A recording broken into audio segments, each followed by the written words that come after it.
Cupid is a hard-hitting hunter that you are going to be able to use to win a lot of different fights within Smite.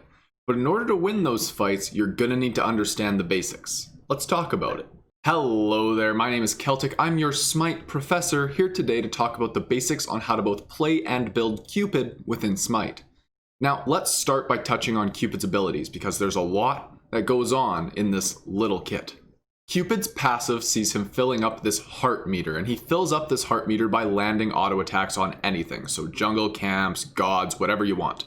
Now, per heart that is currently filled, Cupid's next ability, be it for damage or for healing, is going to deal 2% increased damage per heart, or 16% increased damage or healing at max stacks. Now, what's important to note here is Cupid's first ability and fourth ability are the only ones that actually take these stacks and consume them. And if there is maximum stacks, so if you are at 8 stacks, both the first ability and the fourth ability do have additional effects, but we'll talk about those as we get to them. Cupid's first ability is a line attack called Heart Bomb, and basically this fires out a projectile in a line very similar to an auto attack. Now, this Heart Bomb is going to stick to and deal damage to the first thing that it hits, be it god, minion, whatever. Now, this is going to put a mark and a sticky note on this target that is going to make them swell up in a circle. Now, after 3 seconds, this circle is going to explode, which is going to deal damage to everything within that circle, including what you stuck the first time. Now, what's special about this is if you were at 8 Heart Bomb tickies, the heart passive, then everything within this circle is going to be stunned when the explosion happens. Now, Cupid's second ability sees him throwing out 3 different heart-shaped pieces of candy. Now, Cupid or Cupid's teammates can go and pick up these pieces of candy. Basically, in all cases, this is going to heal whoever picks up the candy. Now, if an ally picks up Cupid's candy, Cupid is also going to get some mana restored back to him. Cupid's third ability is, at its core, just a dash, but there's a little bit more to it. Passively, and at all times basically, this ability is giving Cupid additional attack speed, and this goes up to 20% additional attack speed at max rank. Further to this, when Cupid does dash, he is going to dash forward, but on top of that, he's going to lay down this magical little love carpet. And every ally that walks on this love carpet, including Cupid, is going to gain 30% movement speed as long as they are on the carpet. Now, Cupid's ultimate is a very good ability. Basically, it's this giant circle. Everything that is caught in this circle is going to be slowed and crippled, meaning they cannot use their movement abilities to escape unless they use beads. Now, here's what's fun. This ability basically charges up, and then explodes to deal a ton of damage. And then after the damage is cast, the target, everything caught, is also going to be mesmerized for 1.5 seconds.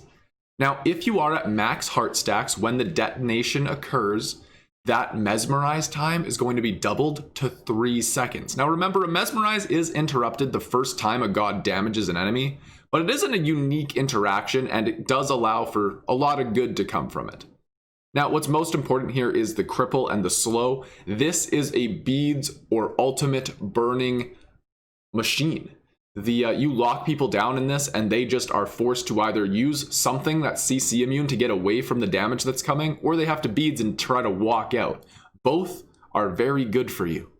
Now, let's quickly touch on a build. Now, I personally think Cupid doesn't use the Silver Branch Bow build really well, so we're going to be using this build instead, what I have called and what I have seen called the Double Defense Hunter build. Basically, you are going to be building into a little bit of defense to make you harder to dive, but you're still going to be doing 2.5 attacks per second, and while you're still swinging. The most important part of this build is as you get to late game, because you're a hunter and you're going to be allowed to farm and you're going to have so much gold at your disposal, when you sell off boots, you know, when you pick up your speed potion, you sell off boots, you have to pick up Atalanta's bow. It's going to give you more penetration because, you know, having Berserker Shield with 10% pen and lowering enemy protections by 15% isn't enough. You're going to further have, you know, another 20% more pen because why not? It's going to make you a tank shredding nightmare.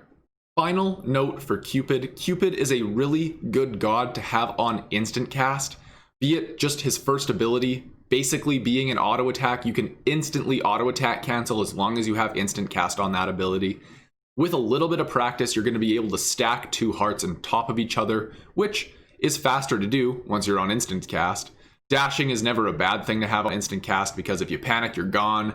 And then the ult, as long as you keep an eye on where your cursor is, again, reaction time, instant cast away. Cupid is the god that I practiced the most with when I was learning instant cast. I would recommend you do the same. Now, that's all the time that I have to talk about Cupid. If you enjoyed this video, subscribe to this channel. I am all about helping you learn Smite. That's my pitch. Now, if you want to keep learning Smite with me right now, click that video on your screen, and I will see you there. Otherwise, have yourselves a casual day, and I'll see you next time. Take care.